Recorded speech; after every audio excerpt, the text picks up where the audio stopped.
It is time to get out of pocket. I'm your host, Michael Davis. We are live on the Boom Broadcasting YouTube channel. If this is your first time joining us, I want to say thank you. I do not take that lightly. You decide to spend your afternoon with us, 5:30 p.m. Eastern Time on the Boom Broadcasting YouTube channel. If you guys have watched, this is the third episode for today. My dad dropped Starstruck covering the Cowboys Bengals game for later this evening. Monday Night Football, just a few hours away from us. Jason dropped his NBA podcast, Three from Deep. He'll be joining me later on today for Out of Pocket to talk some big breaking news, along with Dugout Debrief host Chris DeLuca, who drops his episodes Thursday at noon. He wants to come on and talk about the Juan Soto move. The New York Mets making him the highest paid player in MLB history, and it is even close to what Shohei Ohtani got last year. So we're going to talk about that. We're going to talk about these college football playoffs. Did Alabama deserve to be in? Was anybody left out? Is the 12-team playoff the right answer for college football? And should they consider an NIT bracket? And so it's going to be a huge game. It's going to be a huge day for Out of Pocket. So, guys, without further ado, you guys know what time it is. It's time to show you who is on the YouTube channel watching us live. Mac saying $2? $2? $2? $2? Question mark. Hopefully he's wanting to give me $2. That would be much appreciated. I'll put into the fund. We'll get a donation bowl for the $2, but it is it's not going to be it's going to be a lot of $2 that Juan Soto got to be New York Met, leaving the Yankees for the Mets. So it's a wild day. Now, if you guys notice, we always start Mondays with, Homer's house. What is going on? I want to talk a little bit about the Cowboys here in a few minutes, but I want to talk about the team that is on my hoodie right now. The Duke Blue Devils getting a bowl game. They are 9-3, playing the 9-3 Ole Miss Rebels. Now, this was a really good year for the Duke Blue Devils with first-year head coach Manny Diaz getting this team in the position that they were in. Unfortunately, it's the Tax Slayer Gator Bowl, which isn't a bad bowl. I was just hoping something a little closer to home. Why not the Duke's Mayo Bowl? Why not? That would be my preference, of course, but that's not how the chips fell. Ole Miss is going to be a really, really tough team. They started out their season 4-0 before losing Kentucky, and they also had an overtime loss to the LSU Tigers, who did miss the playoffs. But they did beat Georgia, who ended up beating Texas this past weekend, win the SEC title, being the number 2 seed in the college football playoff. We'll talk about here when Chris and Jason get to join us. So this is a squad that, really is a really tough team. You had losses to Kentucky by 3. You had a loss to LSU in overtime by 3. And, after that big Georgia win, winning 28-10, they got let down after a couple weeks to really, really live up that win. And they lost on the road to the Florida Gators. They got swamped. So maybe they lose to the Florida Gators. Maybe they lose in the Gator Bowl. That would be my preference, of course. But this is huge. This is huge for the Duke Blue Devils because everybody says how great of a conference the SEC is. How fantastic and how head and shoulders above all the rest the SEC is. And the Ole Miss is ranked 4th. They finished 4th in the standings when it came to the SEC. And the Duke Blue Devils, conference-wise, they were about 7th. When you equate to Clemson, SMU, Miami, Syracuse, and then Louisville and Georgia Tech. So it was really a four-way tie between Georgia Tech, Duke, Louisville, and Syracuse, with Duke losing the edge a little bit in terms of who they played, losing that tiebreaker, Georgia Tech. So, hovering around the fourth or seventh best SEC team, playing the fourth best SEC team. It's going to be huge for Duke to show that, hey, we're more than just a basketball school. Their losses come in Georgia Tech, obviously, to SMU by a point, and then getting steamrolled in the second half, and just losing control, and the game getting away from you when they played in Miami. So I am very curious how Duke performs and how Duke plays in a bowl game where people will be watching January 2nd and say, hey, does this Duke team have what it takes? But that's my Duke thing. Very, very excited for where this football program is going, much like I'm excited about where the Miami Heat are going.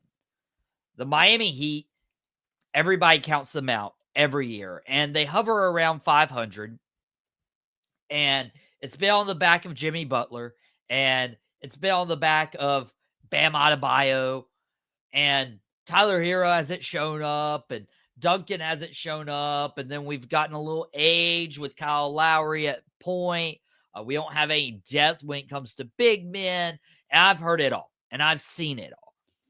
Miami Heat are 12-10 right now. They are on a 3-game win streak, and they are hovering around that 5 seed in the Eastern Conference. Behind the Knicks, behind the Magic, and definitely, a good ways away from Boston and Cleveland. And even if we're in December, I don't see Miami catching up to Cleveland or Boston. Cleveland's a good team.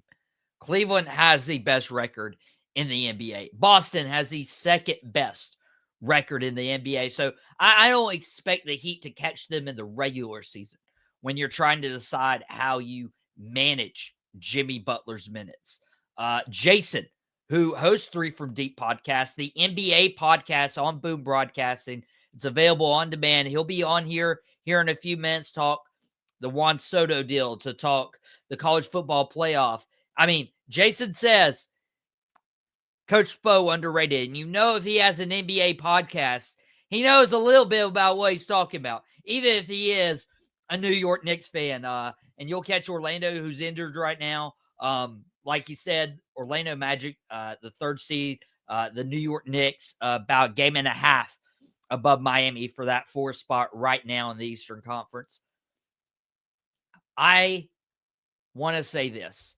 Everybody's been talking about, the Miami Heat. They're past their prime. They've, lost their window. Jimmy Butler's getting older. Jimmy Butler, who's been the heartbeat of this team. He's now 35 years old, and he's making $48 million a year. Not as much as Juan Soto. Jimmy Butler is where this team goes, and they're just not going to be able to compete. Why not trade him? Jimmy Butler is the heartbeat of this Miami Heat team. Much like Dwayne Wade has been for his career. Jimmy Butler is that heart, the soul, the passion for the Miami Heat.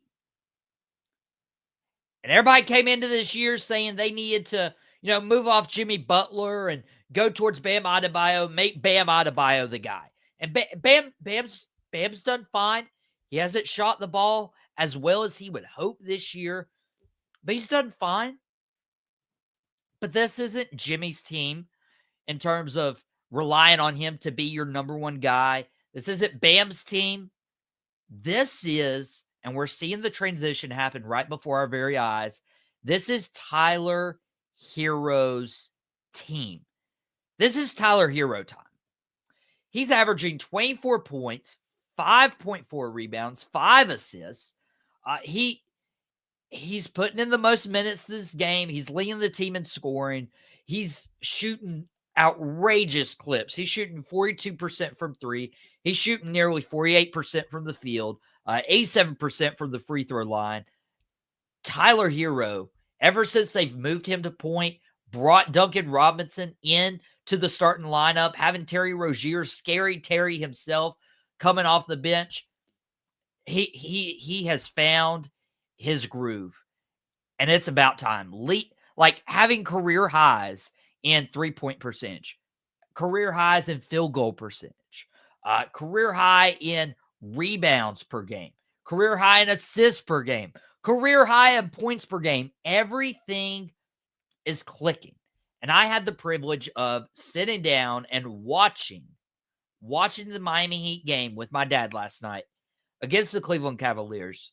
And, it was nice because the Dallas Cowboys play later tonight. We'll get to watch that together as a father-son. And, my mom will be there as well, as a family affair that we, treat sports and wrestling like. We got to watch that game, and a 19-point third quarter for Tyler Herro made me believe that this is his time. This is his team. This is why we didn't trade a 24-year-old Tyler Herro for an aging point guard who loves to ball hog in Damian Lillard. Everybody put Tyler Herro in all those trade rumors, but Pat Riley and Eric Spoelstra understood what they had in Tyler Herro, and he is an absolute bucket from Kentucky. And this is why I've always been an advocate for players staying longer in college, because they aren't fully developed in most cases. Tyler Herro at 24 years old right now, if he had stayed a little bit longer, then he would just be in his third year in the NBA, and you're seeing why he's emerging. He's got that experience. He's gotten to develop his game. He's gotten to find his identity as a player, and he is thriving in his new role.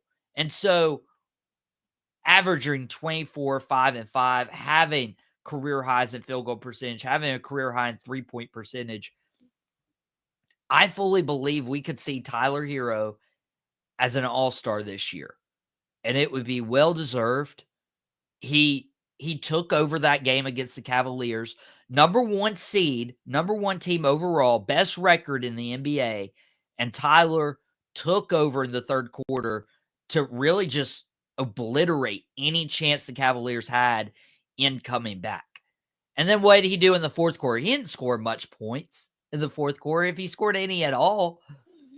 But he facilitated. He helped the rest of the team get where they needed to be. And he served as a point guard. So you're telling me this guy is bringing the ball up the court. And whether you need him to score 34 points, whether you need him to score 7 assists, whether you need him to attack the boards and get 6 rebounds, all like he did last night when he shot 55% from three, when he shot 53% from the line.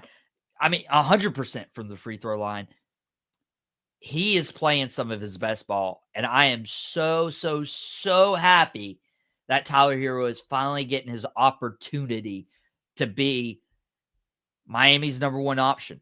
Jason's saying they do need to make a move. Jimmy, Bam, Herro, everyone else, Pat Riley will do something. I would disagree with that, Jason. I would disagree when it comes to the Miami Heat. They do have Tyler Herro, who's emerging, but you have Duncan Robinson, who can drain the three, and he's starting to play defense. He had a really good steal that led to a transition dunk during last night's game. Drew Smith. Honestly, I would not be surprised if Drew Smith bumped Terry Rozier out of the rotation completely. The defense, the energy he brings, Drew Smith has also improved his 3-point shooting. He had 11 points last night in the fourth quarter alone. And he was making stops. So I wouldn't be surprised if Drew Smith pushes Terry Rozier out of the lineup. Now, if they did make a move, it would need to be for a big man. I think this Heat team needs a big man.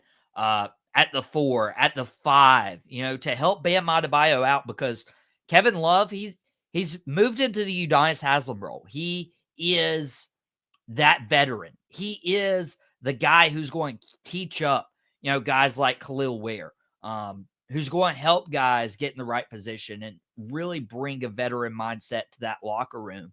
Because if you look around, Jimmy, Hero, Robinson, Adebayo, they've been to the NBA Finals. But if I'm not mistaken, Kevin Love is the only one on this roster who has won a ring and has played a significant role in that when he was with the Cleveland Cavaliers. So Kevin Love is there, but they need size. Jaime Jaquez playing at the 4 isn't going to be a long-term solution. Nikola Jovic, he has flashes. He has talent. He's been pushed out of the rotation. Haywood Highsmith has been serviceable. But if they do make a move, I could see it being for a big man to help Bam Adebayo either move to the 4 or to help service the spot between Jimmy and Bam. Embiid wants out of Philly. Hint. Joel Embiid would love to, come, team up with Jimmy Butler. He wanted Jimmy in Philadelphia, but Jimmy ain't going to Philadelphia. Thank goodness Jimmy is not going to Philadelphia.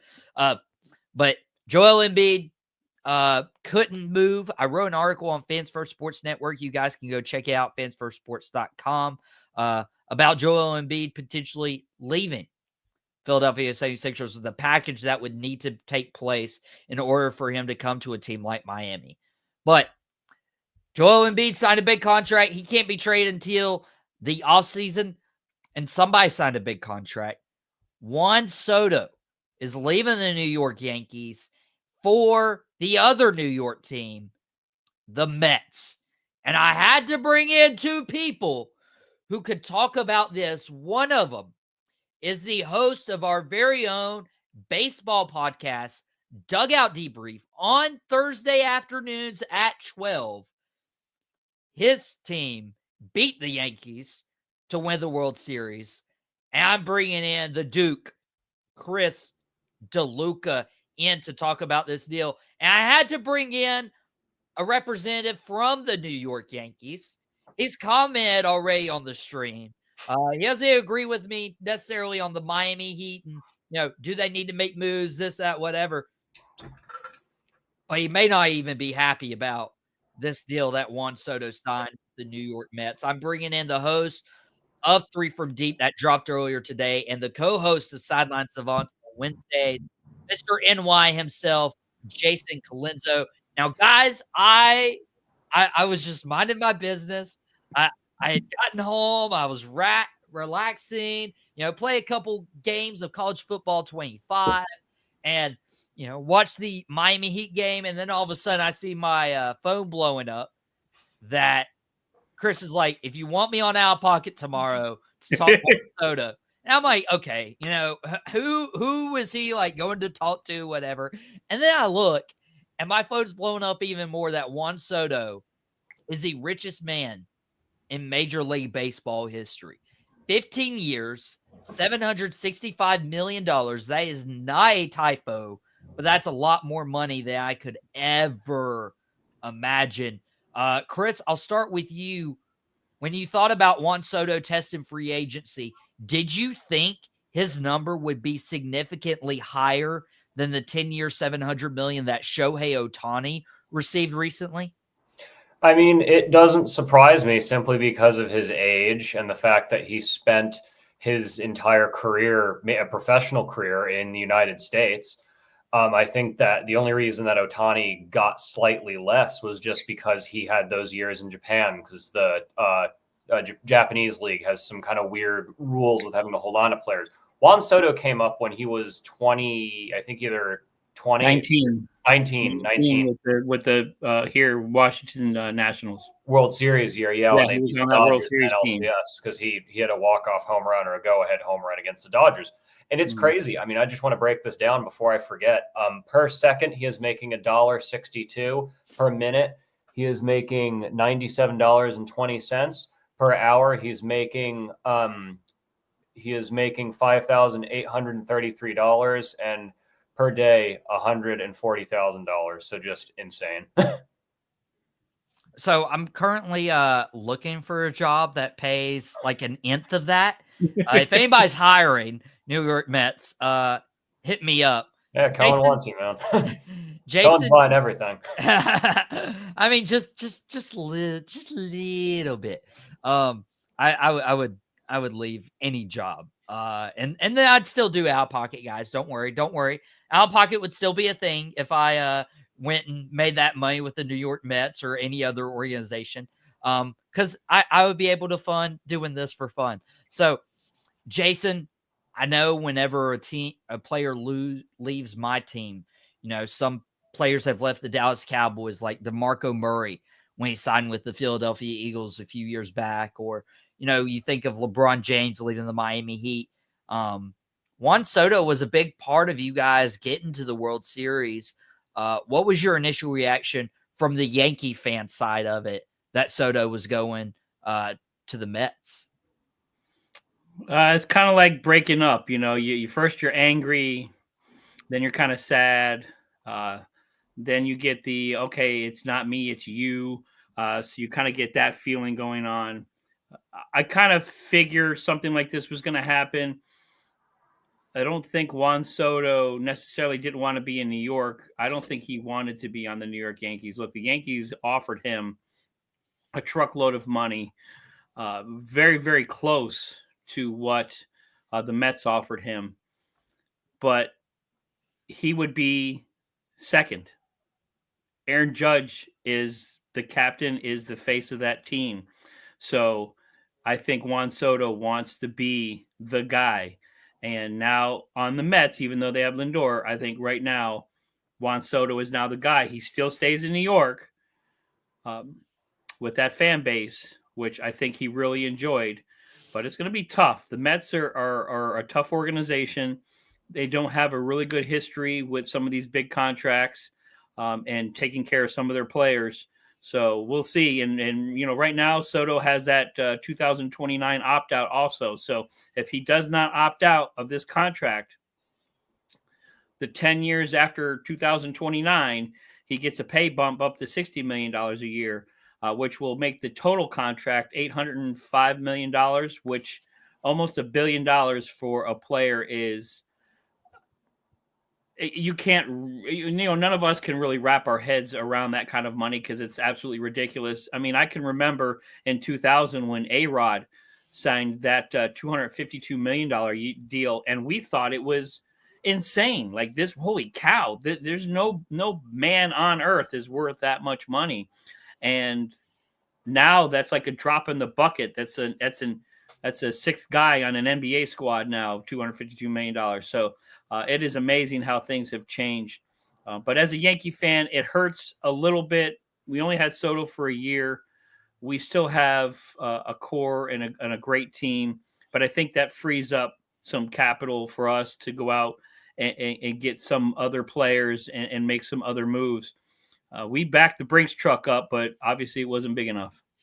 And that's a good point with these contracts getting almost outrageous. Well, no, it's outrageous. Like that's a lot of money. And it's not deferred money either. The Shohei deal, there was a lot of deferred money. I think Shohei is going to have like Bobby Bonilla money when he's like 50, he's getting 60, he's going to still be getting paid. Which Bobby Bonilla is probably like, hey, good deal. I'm still getting paid. Now you can get paid. So, but it's ridiculous. I mean, I know these players generate a lot of money. Look, they generate billions of dollars for these organizations. So it's only fair that they get paid accordingly.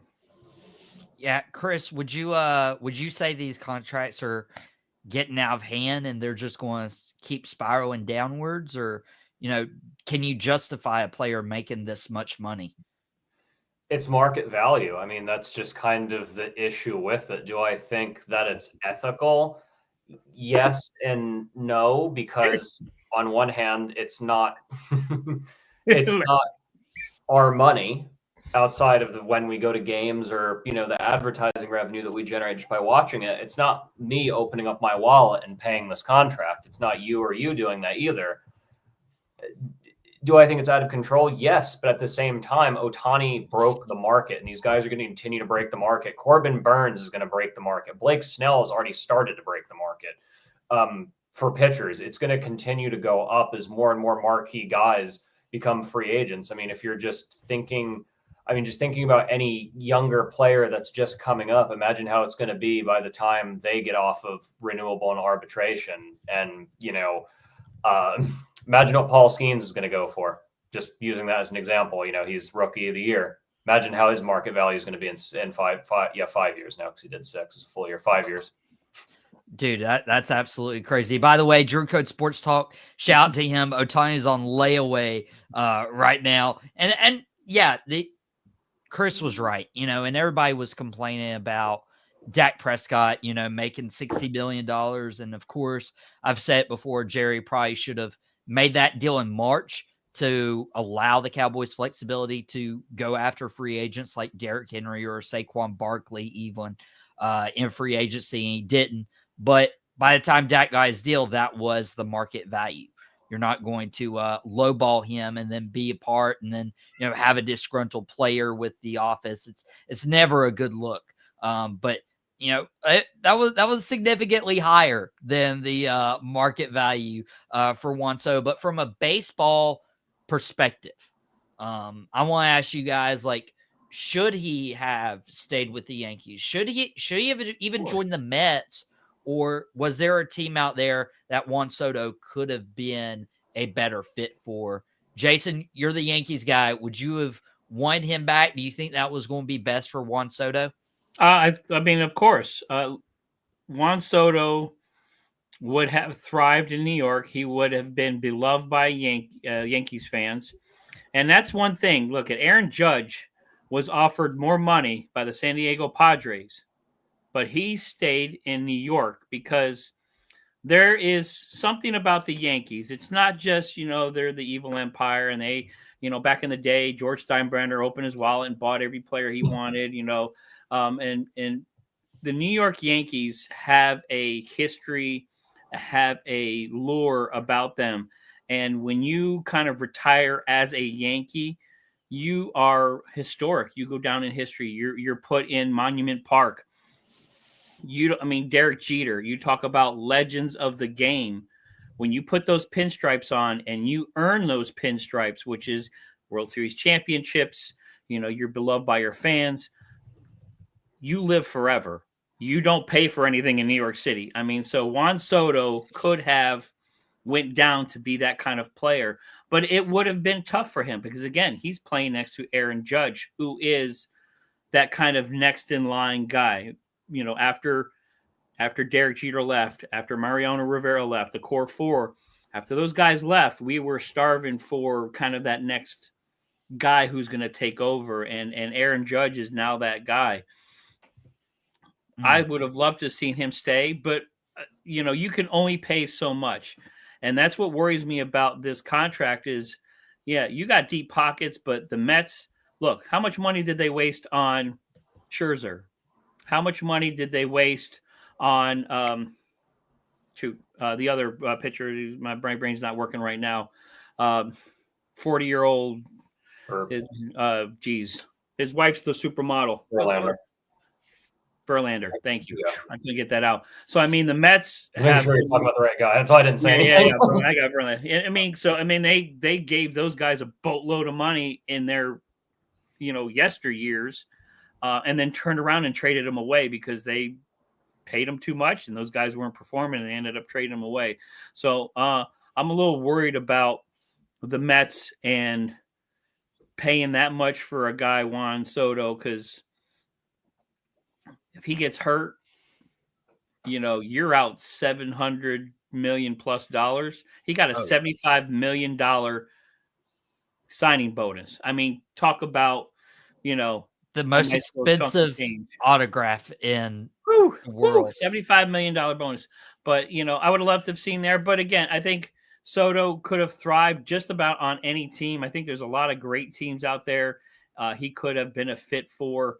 I mean, they talked about Boston. I know the Dodgers wanted to reload. If you would have put him on the Dodgers, forget about it. That would have been ultimately ridiculous. But he's played for this is now his fourth team in 4 years. This is going to be his fourth opening day in a different uniform. So that's the other thing too, is like, okay, if he's this great of a player, why didn't the Nationals back up the Brinks truck? I think they offered him $400 million or something like that. And then he just essentially doubled it. So this is an amazing contract. I think this is going to scare a lot of owners right now, not only Major League Baseball, but you talk about the NBA, you talk about the NFL.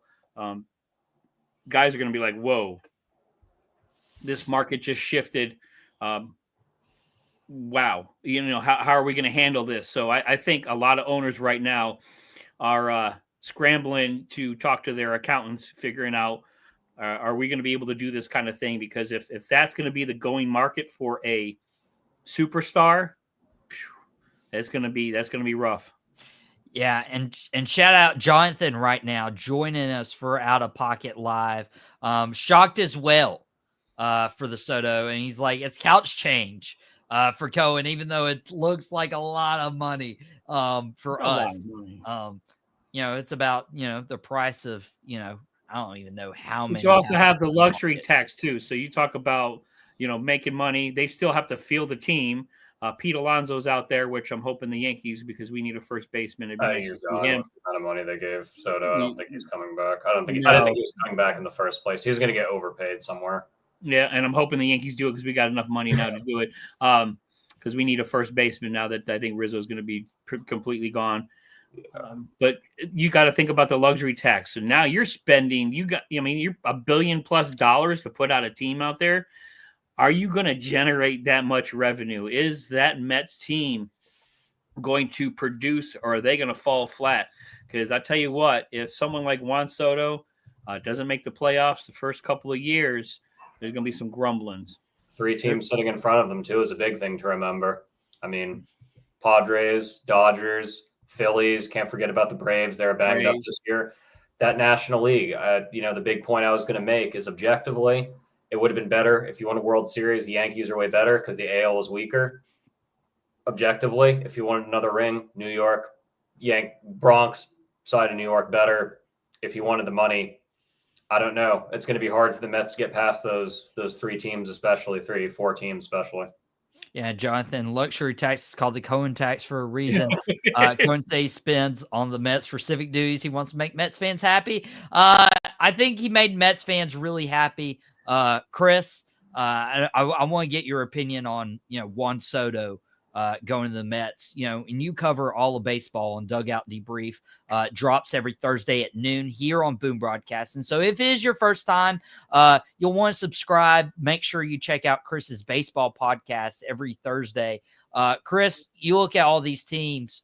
Do you think it was the right decision to choose the Mets when he was open to going anywhere, according to Juan Soto himself?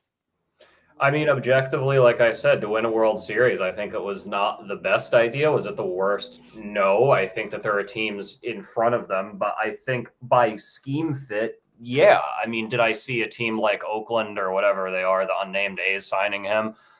No, but I do think that he could have gone somewhere weird. If he would have had a down year this year, it wouldn't have surprised me if he went to a team like the Cubs or somewhere like that he could build up and be really good for 1 year, or Atlanta. But I think that it was a good decision overall because the Mets are willing to pay the most amount of money. There's no way that the Dodgers were going to go for him. I never thought we were going to get him. And to be honest with you, I didn't really want that because I think with that many stars, that many conflicting personalities, you could really end up burning out, and that's not what we want. We want a balance. I think that the Mets have a huge uphill battle in front of them because they are going to have to face a combination of those 3 teams, probably 2 of them out of those 3 at least. And you got other teams like the Cubs that are building Philly. Philly's in there too. So look at the division. I mean, you got Philly, you got Atlanta, and you got New York to compete with. There's a good chance they still might not win that division, and they could be backed up in a trap series against like a Milwaukee Brewers or Chicago Cubs in a 3-game playoff. So you really need them to come through and it counts. They could, in theory, win 95 to 100 games and still not win the division. So it's going to be a lot for them. Yeah, it's going to be a lot, and we'll keep following this. By the way, I just saw that our subscriber count went up by 1 here in the last couple of minutes. So if you were that 1 subscriber who did join Boom, first, thank you. And second, let us know who you are in the comments. Like, I want to give you a shout out. That is what we do this for, is we do these live streams so you guys can interact and engage with us. So I want to know who you are. And guess what? Who it was? It was Jonathan. Let's go. Jonathan, I appreciate you, my friend. I don't know how you found us. I would love to know as well. But, you know, there's a lot of content. There's about 20 episodes that we drop a week. We dropped Starstruck, which is a Cowboys pod, earlier this morning. We dropped 3 from Deep, an NBA podcast, this afternoon. We're doing Out of Pocket, which is a live sports show 4 times a week, Monday, Tuesday, Thursday, Friday at 5:30 p.m. Eastern time. There's several pro wrestling podcasts. Chris's Dugout Debrief on Thursdays, as I mentioned. Jason's a part of Sideline Savants on Wednesday afternoons, a fantasy football podcast. Podcast Me does Quick Hits, which is, 5-minute blips of different things. And it's, dude, and we even have a TV show review podcast on Thursday morning. So it's not just sports. It's not just wrestling. I do a live podcast centered on Saturday afternoons. There's a lot of content. You'll never get bored on Boom Broadcast. And see, he was on YouTube searching Yankees salt mining and he found us. So we'll like that. We appreciate that, my friend. Jonathan, it's awesome that you're joining us for the first time. I hope you're enjoying your first ever Out of Pocket experience. And we don't just talk baseball on Out of Pocket. We also talk some college football. And of course, the college football bracket has been revealed.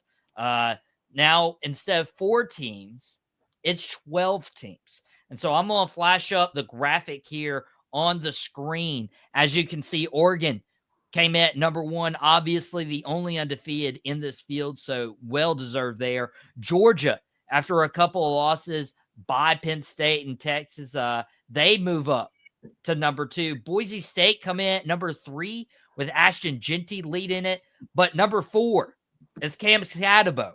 He's in at number 4 with the Arizona State Sun Devils. Those guys will get a bye week, and then some of our first round matchups, we have Notre Dame playing Indiana with the winner playing Georgia.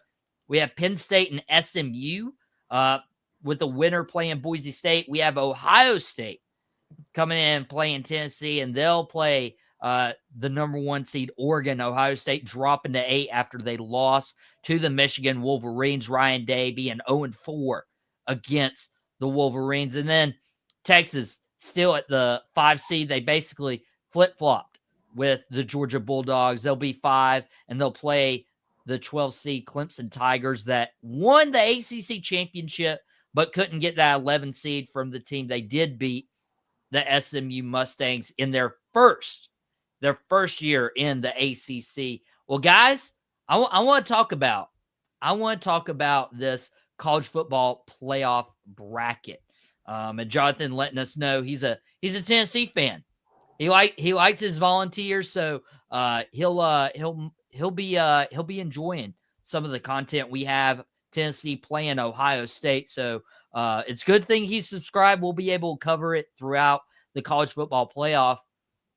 But guys, everybody was like, "Oh, well, should they do 4 teams? Should they do 12 teams? Should they just let anybody and everybody in?" Well, obviously, we've evolved from the time where they just picked 2 teams in college football. It felt like everybody was getting snubbed. And it didn't work when it was 4 teams and everybody was getting snubbed. Now it's 12 teams. Do you think this is the right number in terms of a college football playoff, or do you still feel like somebody got snubbed? Chris, I'll begin with you. I mean, I think that it is a good number. Objectively, it's good for the game. I mean, there were situations with the 4 team that teams got, left out. I was an advocate for Florida State last year. I mean, we saw how they turned out this year, but last year I was an advocate for them. When it comes to teams being left out, I think that they got the bracket right when it comes to teams in. There's a couple tweaks I would have made, but overall, I'm sure we're going to talk about it more later in this segment, but I think Alabama with the ranked wins deserved it, but the 3 losses are still 3 losses. And, I do get Jonathan's point because of the wins, the ranked wins, but again, it's hard to put in a 3-loss team. So I see both sides of it, and SMU's strength of schedule was obviously not as good. So I see both sides of the argument. Yeah. And Jonathan saying Bama got snubbed. Jason, would you agree that Bama got snubbed? Where do you lie on that? No, look, it's 12 teams. If you can't win, then you can't belong in there. So Bama, you had to win some games. I mean, you lost to Vanderbilt. You lost to Tennessee, and you lost to Oklahoma. You win one of those games, you're in. Plain and simple. Winning, you're in. It's the same thing what happened with Miami. Same thing with Ole Miss. Same thing with South Carolina. Look, it's 12 teams now. There's always going to be somebody out. There was always somebody out when we had 4 teams. There was always somebody out when they only did 2 teams. Somebody always got snubbed. Look, the field of 64, when they do the March Madness. There's always the bubble team, and they ignored somebody. You could do this all day long. Indiana State. Win and you're in. Plain and simple. Look, I think this would hurt Bama more if Nick Saban was still at the helm. I think it would kind of be a little bit bigger story if the chink in his armor was it. But I don't think it's that big of a deal. We got enough great teams right here. 12 teams is enough. You start doing more than that, you're really going to water this down. You're really going to water down the regular season. So I ain't worried about Bama. That's just more television fodder. You get guys that are gung-ho about Alabama and their greatness. Look, there's parity in college football now. These teams are done. Bama, Ohio State, Georgia had some big losses this year, but still made it in. But you're going to start seeing this start to thin out a little bit more, and you're going to start seeing a lot of these smaller schools and other schools start making noise and start getting in this tournament that they want to do. Bama will get over it, come back next year and win, and you'll be in. And I don't think Bama, if they had just lost to Vanderbilt, if they had just lost to Tennessee, I would have been okay. I would have been more than okay keeping them in the 12. But to lose your second to last game in the fashion that they did at Oklahoma, if it was close, out 24. It wasn't. It was 24-3. So you can't look at, they had a huge win against Georgia. They had a solid win against South Carolina, especially with the Gamecocks battling back like they did this year. Beating Missouri, beating LSU. I feel like if Alabama were to, hey, instead of playing Mercer, let's try to get like a decent team up there. At least a group of 5. I mean, at least like a mid-level group of 5 to,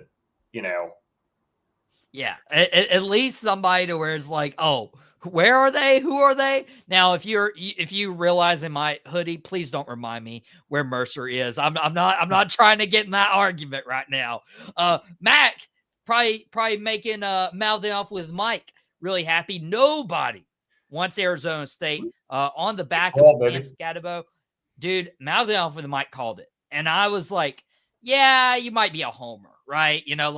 Sometimes I'll talk about my Blue Devils, and even though they have a phenomenal defense and a really great first-year head coach. And I'll talk about App State. There was nothing good about App State this year. So I'm like, of course, mouthing off with Mike, just enjoying, hyping up his own team.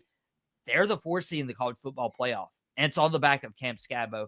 Are there any teams in this playoff, probably other than Oregon or Georgia, that really scare you when you look at this bracket, Chris?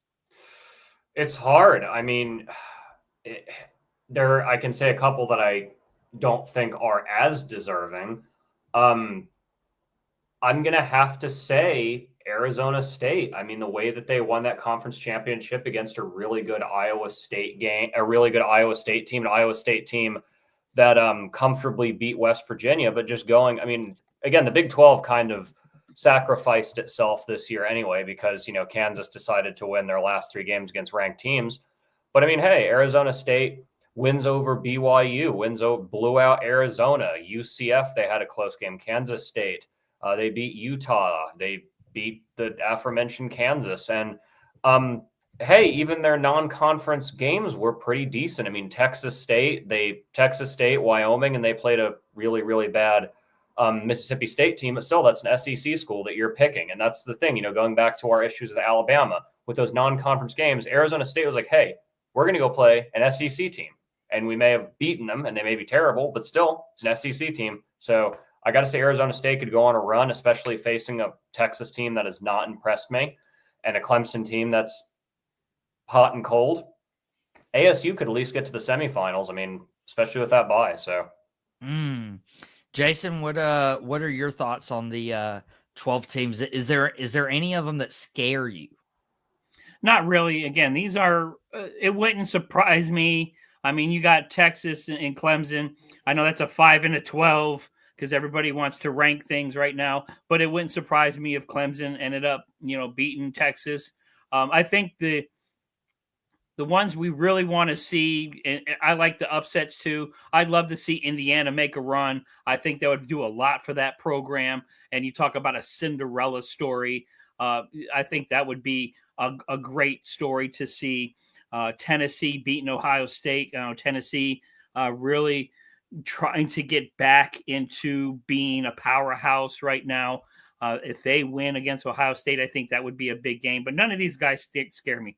These are 12 deserving teams that deserve to be here. One losing would not surprise me at all because there's a lot of good quality football teams here. But those couple of teams, Indiana and Tennessee, if I saw them kind of start moving on and winning some games, that would be a little more of a surprise because those schools, Indiana is not known for football at all. And Tennessee really hasn't really been that good for a long time. So to see those schools thrive would be awesome to see, but nothing would scare me here. Not at all. And it'd be kind of crazy to think if Ohio State loses, especially early, to Tennessee. Oregon, okay, but like if they lost to Tennessee, no disrespect, Jonathan, but that would probably get Ryan Day fired quicker than him losing to Michigan for 4th straight year. Oh, that's the nail in the coffin right there. If he loses to Tennessee, especially bad, like if he loses bad, he's gone because you don't lose to Michigan State or Michigan 4 in a row. So that's bad enough. And then to be at one and done in the new playoff. Mm-hmm. Now, and we wanted to, kind of hit the nail with some of these college football teams that didn't make it. And there were some people going around social media today. And I was like, you know what? That might be a good point. You have all these bowl games anyways. But we obviously have our 12, people like Jonathan thinking Alabama got snubbed, but look at the rest of the teams that didn't make it. Like Alabama, Miami, Ole Miss, South Carolina. These 4 teams were all ranked above Clemson, who got the automatic bid by win the ACC championship. And then you have BYU, Iowa State that, did well. Army, also like 11-1, depending on like their strength of schedule wasn't good at all. But they were still 11-1. And people were like, hey, the March Madness does an NIT bracket for basketball. And you have a lot of people, bow out, whatever. But when I start to think about it, college football, you're playing the bowl games anyways. They'd be less likely to bow out. You'd probably have some players sit anyways, like they do for bowl games.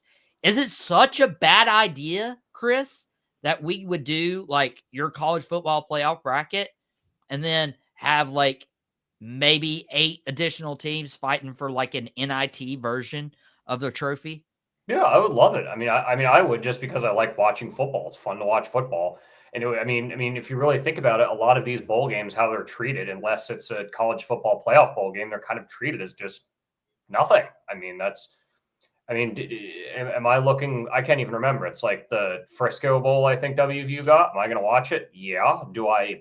Am I looking forward to play a 4-loss, 5-loss Memphis team? Trajan, watch the dogs, please. Not particularly.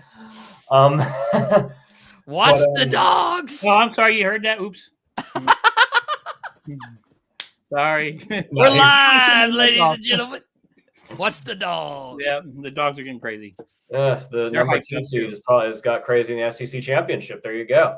But yeah, I would love to see it. There are a lot of teams I would love to see. I think it would be a lot more fun than just a meaningless bowl game that's at a random Tuesday at like 4:00 that I can't even watch because I have to go to work and half the players are sitting out for anyway. So I just think it would be fun. I like more competition. If there's a trophy on the line that isn't the, Duke's Mayo Bowl or the Pop-Tart Bowl or whatever, then hey, we won the Duke's Mayo Bowl. Bro, whoa. What you got against Pop-Tarts? Duke's Mayonnaise. You can't attack those. We won the Duke's Mayo Bowl, and I just said that. So didn't UNC get a bowl? Now we beat them last year, so that's tough. And obviously, by the way, we're waiting for Bill Belichick to potentially coach UNC. Mac Brown's not coaching the bowl game. Interim coach Frey Kitchens, former Browns head coach right there, is coaching the bowl game. UNC's playing UConn. That Duke beat earlier this season at Wallace Wade Stadium. That was my first ever Duke football game that I've been able to watch live. Me and my dad went for that one. So yeah, UNC UConn, as bad as UNC was this year, they did get a bowl game. Jason, I know you're going to watch the dogs in the college football playoff, but you seem to be shaking your head about a potential NIT tournament.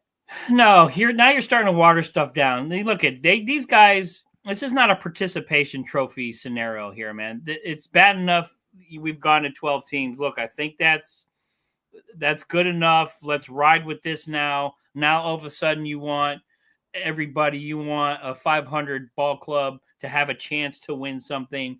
No, that'll water it down. College football is good on its own. The bowl games are a lot of fun. Let them have their bowl games. Let's just keep it that way. This bracket, let's see how this does. This is still new. Let's ride this out a couple of years. Let's see how this performs. Let's see the feedback we get on this. Then you can kind of get a little more creative if you want to do something else. But you start adding tournaments and on top of tournaments, and then everybody, next thing you know, you got everybody that plays can get a trophy. And that's watered down and boring. But we do have meaningless bowl games. That's the only counter argument I have to that is we have bowl games that really aren't like nobody takes seriously anyway. Well, they get money for that. The schools that play in those bowl games, those bowl games are there for a reason. They get dollars for the school. So they're not meaningless. Those kids some of those guys that get to a bowl game very rarely get on TV. So this is their time to shine, get on TV, and their school makes money. So they're not completely meaningless. Yes, there are some bowl games out there that kind of make you scratch your head and go, what's that bowl called? So, there is a lot of those, but those mean something to that school that probably wouldn't make it anywhere else. And that college is going to make some money off of that bowl game too. So they definitely do make some bowl money. Shannon, the host of Quick Hits that drops Tuesdays and Fridays at noon. Jonathan, thank you for subbing to Boom Broadcasting for the first time. Shannon does a great podcast at noons. We have your entire noons covered on Boom Broadcasting Monday through Friday. And Shannon's one of those. He's agreeing, why not have an NIT? And speaking of college alumni travel to bowl games, it's like a reunion weekend. Hey, why not have a reunion? Amount of times Michael Irvin can go and watch his Miami Hurricanes play. Why not? And Mac bringing up Belichick's dad coached at UNC for 3 years. Steve Belichick, it was like golly, that was like 70 years ago. That was before my dad's time. So shout out to him for grabbing that from the annals of history. But yeah, he coached the backfield back in the early mid 50s for UNC. So maybe that's why Bill Belichick's doing the favor of interviewing him. But a couple of coaches who are coaching for their jobs, and that is why you should tune in tonight, Monday Night Football. The Cincinnati Bengals and Zach Taylor going to Dallas to, play against Mike McCarthy's Dallas Cowboys. Zach Taylor facing potentially the first losing season in Cincinnati since 2020. While it's the same for Mike McCarthy, who took over that team. It was COVID. It was, all messed up and everything. And then he rallied 3 straight 12-win seasons, the first time and only time it's happened in NFL history. But both of these teams have struggled. For one reason or another, they have struggled this year. And so both of these teams fighting to Dallas, a slim chance of staying in the playoffs. But both of these coaches are fighting for their job right now. So I'm going to ask you guys in our closing minutes of Out of Pocket. 1, what coach do you think needs this game more? And 2, which of these coaches do you actually think win the game? Jason, I'll begin with you. I don't think either of these coaches are going to make it past the end of the season. I think they're both dead man walking right now, especially the Cincinnati Bengals. I think Zach Taylor's gone at the end of the season. Mike McCarthy has a chance just because Jerry Jones has some weird loyalties with certain people, and he might fit into that. But neither one of these teams, I don't care who wins. It really doesn't mean anything. It's more for their fan base. I think you would be more excited if the Cowboys won rather than losing. This isn't going to be an ugly game. Look at Joe Burrow. If the Cincinnati Bengals were in the playoffs, Joe Burrow would be in the MVP conversation because he is having a statistical season that is just off the charts. It's just a shame that Bengals defense is absolutely atrocious and cannot stop anything. But no, I think the Bengals pull it out. I think the Bengals win. They have a little more firepower, but I think this means more to someone like a Chase who is fighting for a contract at the end of the season. But to me, both of these coaches, I think, are gone at the end of the season. Do you have Bengals by a certain number? Give me the Bengals by 10. Chris? Jason made my blood boil right there. But what's your thoughts on these coaches? I mean, I've always been one to say that the Bengals could easily be just as successful, if not more successful, without Zach Taylor. I'm not going to say Zach Taylor is a terrible head coach. I mean, by any means, he's not. He's just meh, as they say on The Simpsons. And by the way, they invented that term. Meh. I mean, that's what he's always been. He's kind of just like, he's just there. And it's nothing against him personally. I also agree with Jason's point in the sense that with Mike McCarthy, we are going to see a situation where Jerry Jones will find some reason to try and hang on to him. And also they're going to struggle to get an elite head coaching job or land a position a guy, just because of how Jerry Jones is as an owner and how involved he is. I think that it means more to Mike McCarthy simply because basically he needs to win out and hope that a bunch of teams fall off to even go close. I'm sorry to say, Michael, I am picking Cincinnati. I think it's going to be a pretty high scoring game though. I'm picking Cincinnati simply because of how close they've held teams. They only lost the Steelers 44-38. That game was on the edge of my seat. Lost Chargers 34-27, and they lost to the Ravens 35-34. So close games against good teams. I'm going to go and I'm going to say Bengals by 13. So Jason went 10, Chris went 13. If you guys watched Dad and the Boys, you saw my prediction for this Cowboys-Bengals game, but you're kind of making me want to side with you guys only because when everybody picks them, they lose.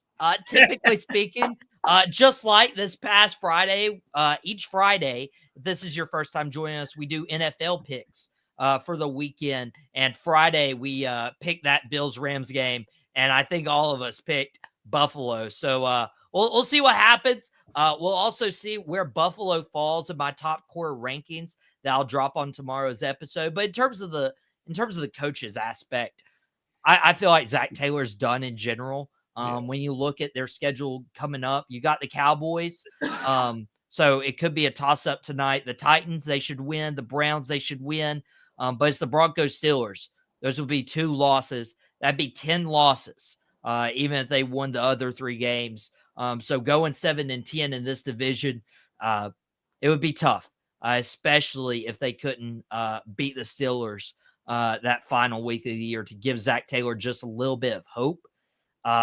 When it comes to this, I think Mike McCarthy does stand the best chance of returning because he has gotten that public, backing from not only your franchise quarterback, Dak Prescott, which is very important for a quarterback to back the head coach in the media, but also Micah Parsons made that comment and said Mike's the guy. He wants Mike McCarthy back at least for another year. And Dallas is going to have to entice Micah Parsons to stay with the team and sign him to big money as well. So you want to keep him happy. So it might even be just a political move to keep Mike McCarthy around one more year, give him a healthier roster because the Cowboys and 49ers have been depleted by injuries. But it's been tough. I don't think this is an offensive game. I have a feeling this is going to be a defensive game. A weaker offense for the Cowboys, unless they use CeeDee Lamb and Kevontae Turpin, Rico Dowdle. I need him. But the defense is playing a lot better with Micah Parsons on the field. So I'm still taking Dallas by 2, like I predicted on Dad and the Boys this past weekend.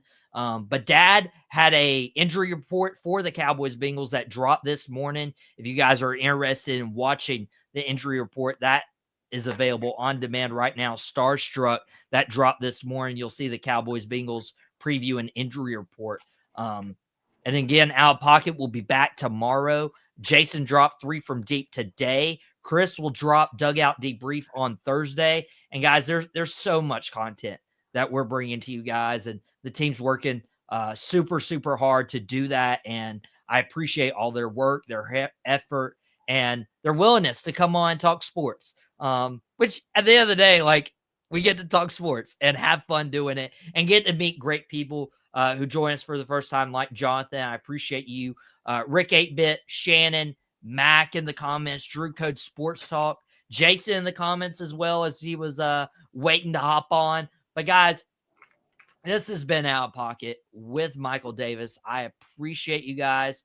Thank you to Max said, Jason called it earlier, let the dogs out. I'll let the, actually, I will wait for the dogs to get out. I won't let you guys see the barking dogs, but they are barking, and we need to figure it out. Parsons is going to eat. Max like, hey, whatever it takes to get Micah Parsons. Usually we drop Dad and the Boys on Tuesdays. We'll watch the game tonight. We'll probably drop it on Wednesday sometime, so you want to stay tuned for that. But in terms of tomorrow, quick hits at noon. Out of Pocket will be back tomorrow, 5:30 p.m. Eastern time, with some top core rankings, and we'll talk a couple other things. So who knows will show up, and it'll be a fun time, guys. But I appreciate y'all so much. Thank you, Jason. Thank you, Chris, for joining us for Out of Pocket on Boom Broadcasting. Thank you guys for watching, and we'll see you back here tomorrow. Well, that's it. I really hope you enjoyed it. We had a ball making it. Thank you very much.